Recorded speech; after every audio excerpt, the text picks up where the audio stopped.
Okay, I'm going to get our second annual conference started, and I'm going to try and get out of your way as quickly as possible. But quickly, by way of introduction, my name is Peter Bonilla. I am the Executive Director of the MIT Free Speech Alliance. I want to thank you all for coming out to our conference, welcome you all to Cambridge, for those of you who came in from out of town. A couple of quick notes. If you need to get on the conference Wi-Fi, there should be tabletop things in front of you with the Wi-Fi information in case you need to log on. I want to, well, I'll have lots of hellos and lots of thank yous to give, but I want to start by saying thanks to the friends of ours from FIRE, from the American Council of Trustees and Alumni, from the Academic Freedom Alliance. You'll see they've got tables with some of their materials set up outside in the hall. We encourage you during our breaks to go and say hello to them and get to learn more about their work, and we thank them for coming and joining us. I will have occasional updates and occasional messages to pass on during the day, but right now I want to hand things to our president, Wayne Stargardt, so I'm going to do that just now. Wayne, come on up.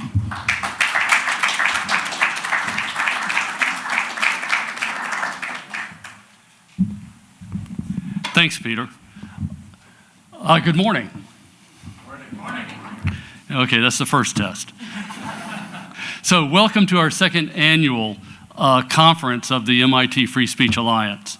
So our conferences, just like the mission of our organization, are focused on helping MIT restore its support for broad freedom of expression, complete academic freedom, and tolerance for diverse viewpoints. In addition to welcoming those of you who are here with us this morning, I also welcome the people who will be viewing the recordings of these sessions in the future. But before I get started, I need to make our standard disclaimer. The MIT Free Speech Alliance is a wholly independent organization and is not sponsored by nor affiliated with the Massachusetts Institute of Technology. All the opinions that we express today and every day are our own and do not reflect the viewpoints of the MIT Corporation, the MIT Administration, or the MIT Alumni Association. Similarly, the viewpoints that will be expressed by our speakers today, including those who are themselves members of the MIT community, do not represent official MIT viewpoints. And just for the record, we continue to urge that MIT reduce the range of its official viewpoints and allow the members of its community to speak their minds freely.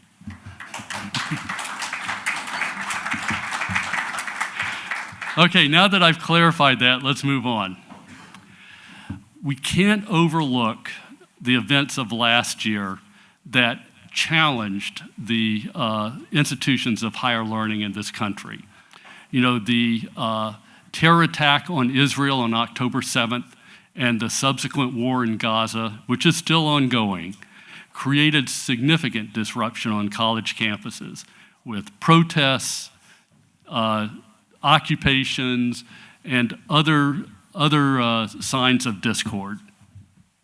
MIT did not escape the impact of these events either, and MIT had its own disruptive protests, its offensive expressions, and its prolonged encampment, all of which tested MIT's commitment to its principles of free speech. But even setting aside that particular background, we have to start off by admitting that MIT is not anywhere close to our objectives of supporting its spirit of intellectual collaboration and reducing the widespread self-censorship that's going on campus. One of the measures of the collective challenge we face here came from the recent results of the campus survey of students at hundreds of colleges across the country that's conducted by the Foundation for Individual Rights and Expression. This past year, MIT fell to ranking 164th out of 251 surveyed universities, and that's down from ranking 136th the previous year. Both are below average, and the movement is in the wrong direction. You know, maybe of even more compelling concern, as MIT fell to being second to last among the universities that are STEM-focused. So we have some work cut out for us. Another indication of the challenge is that a poll of the faculty last spring indicated that a significant number of the MIT faculty still engage in self-censorship because they fear retribution for expressing their viewpoints. That poll is unfortunately consistent with a poll of the faculty conducted 3 years ago in the wake of the Abbott cancellation, and a poll also conducted a year after that by the MIT Free Speech Alliance. So clearly a large portion of the community practices self-censorship because they do not feel that their viewpoints will be tolerated nor protected.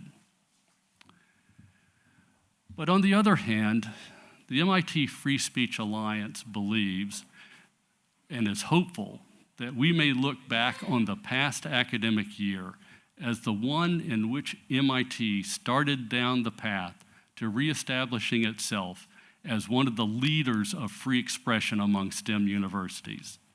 Let's look at some of the things that happened that engender that hope. First, our president, Sally Kornbluth, weathered the controversies last year better than some of her peers, and she did that because she was consistent in supporting expressing and supporting MIT's free speech principles, both before and after October 7th. In addition, she eventually and decisively enforced MIT's guidelines on the appropriate time, place, and manner for expression. Another thing that happened is that the Institute established a committee for academic freedom and campus expression, whose charter is to find ways for MIT to further submit its commitment to free expression.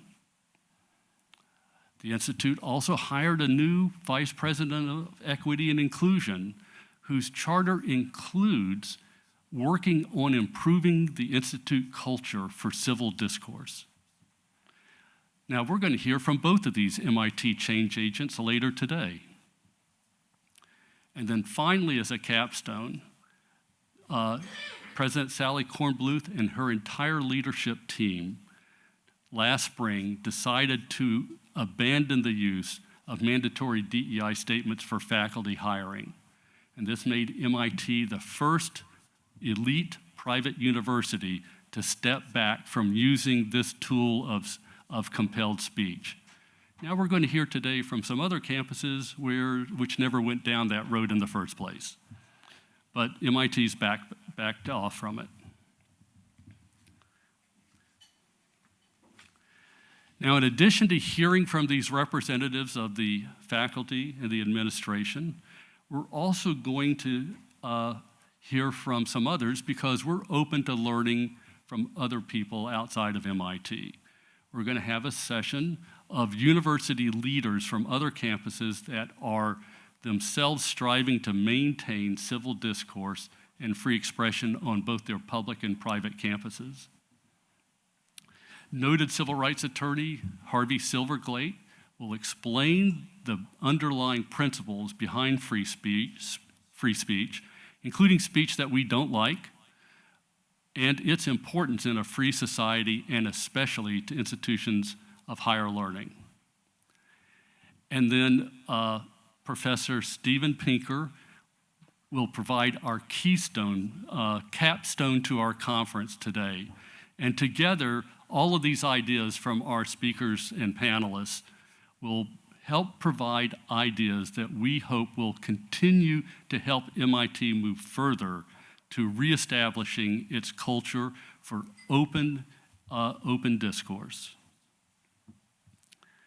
Now, I expect us all to come away from today with some new and interesting ideas to think about, not only from our very knowledgeable speakers, but also from the interchange we should have with ourselves in the sessions between conferences.